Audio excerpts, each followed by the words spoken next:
My husband Derek and I have been married for 3 years, together for 7 total. Several years ago, about 6 now, I guess, I worked closely with a male coworker, Paul, that Derek was never fond of. Paul and I never had an inappropriate relationship. Derek's jealousy wasn't completely out of nowhere. I get why he felt that way.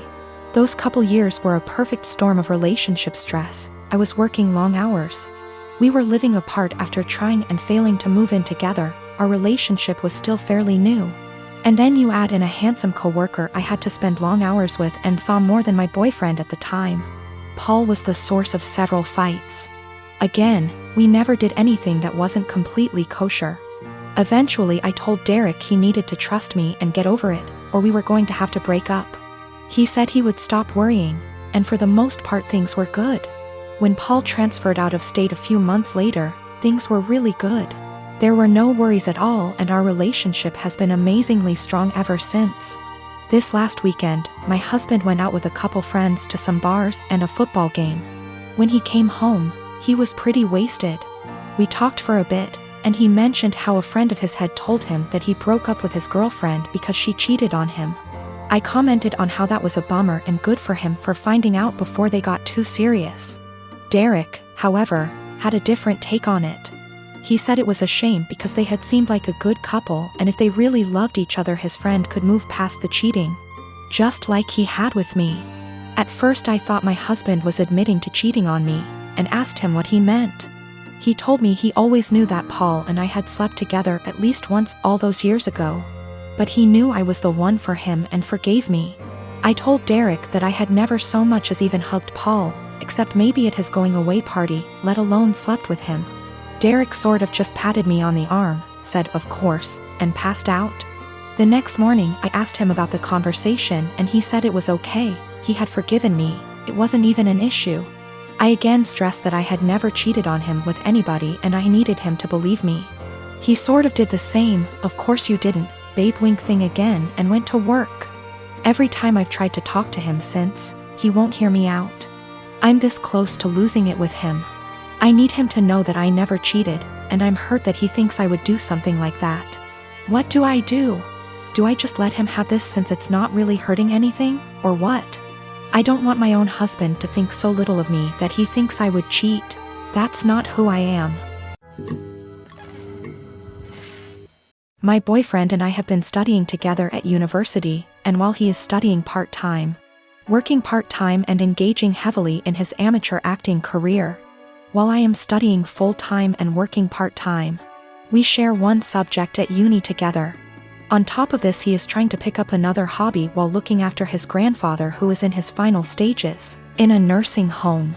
As you can imagine, for the past 6 months he has very little time to cut out of his week to spend with me. None, in fact.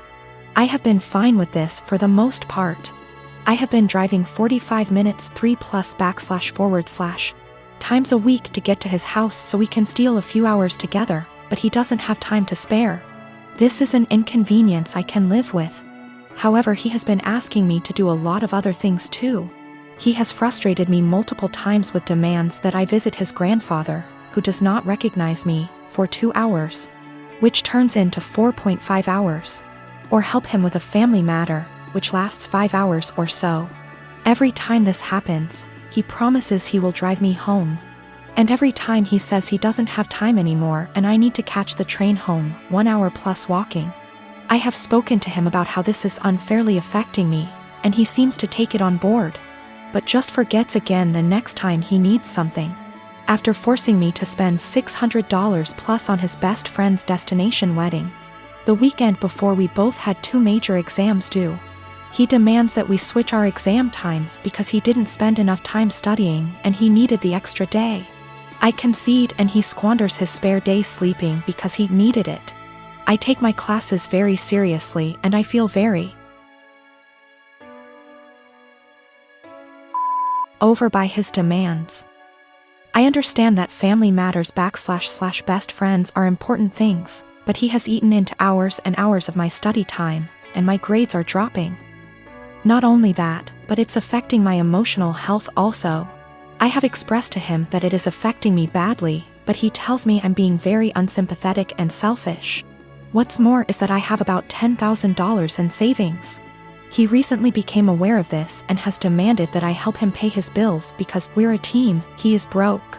I helped him with a few, but drew the line after $500 because he is very irresponsible with money and there's only so much I can pour out before it seriously affects me.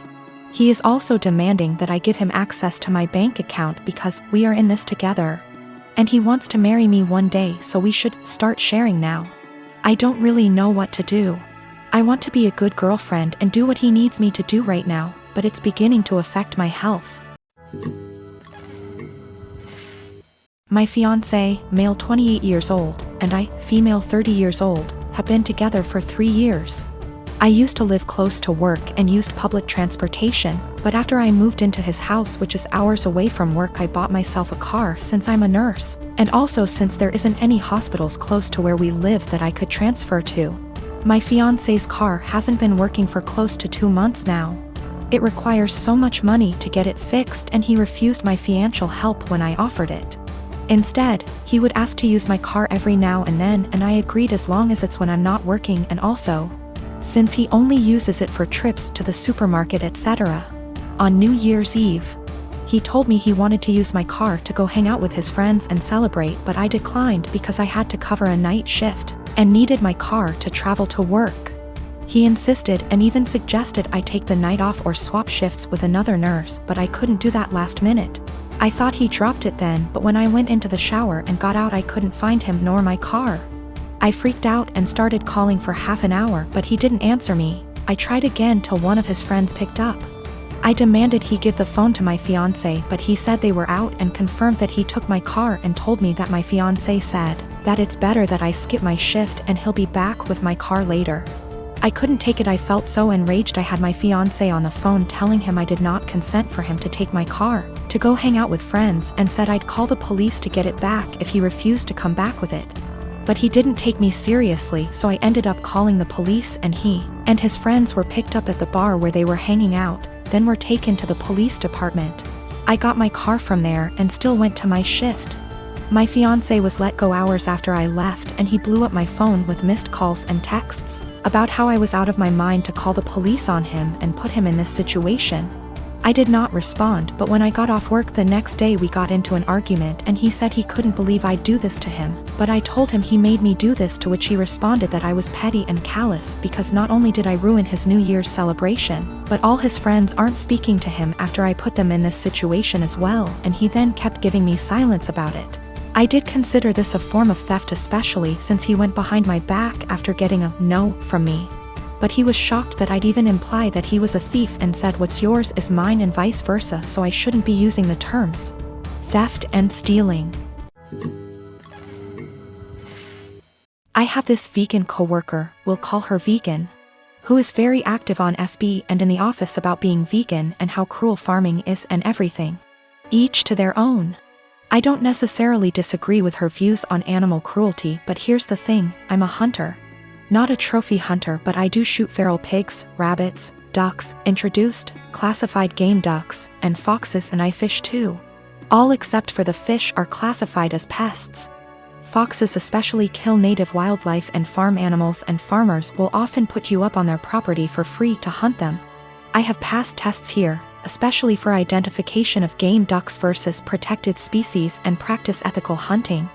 I.e. allow the animal to have a fair chase, no dogs or tracking devices. Practicing marksmanship and dispatching prey swiftly and humanely and not wasting the meat. None of that is obviously good enough for Vegan. When she first came onto the team and told everyone she was vegan, I kept my mouth shut about my hunting.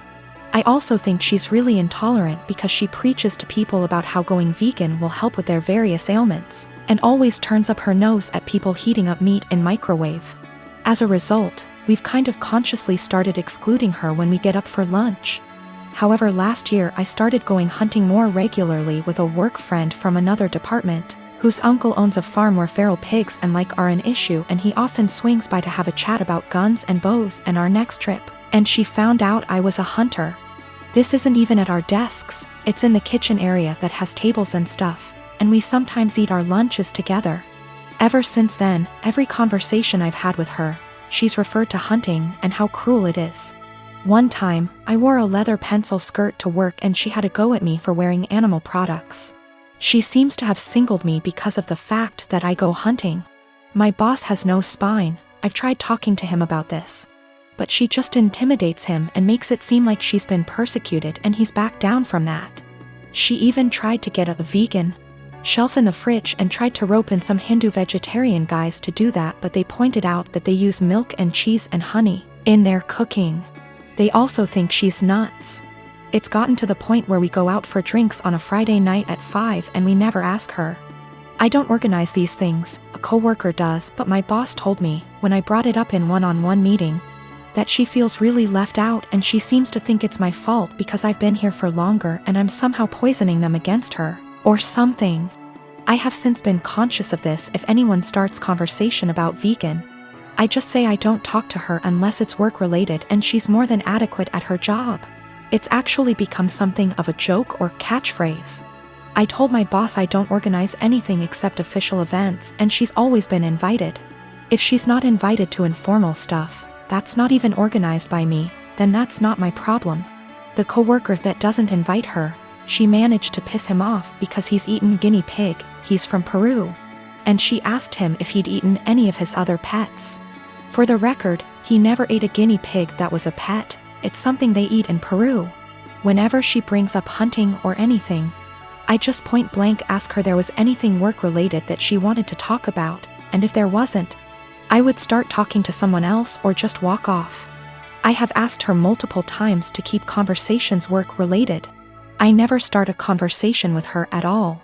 Most of the time, she pounces when I'm in the kitchen making tea, getting water, or just stretching my legs. One time last week, a group of us were talking and she got up to join the discussion.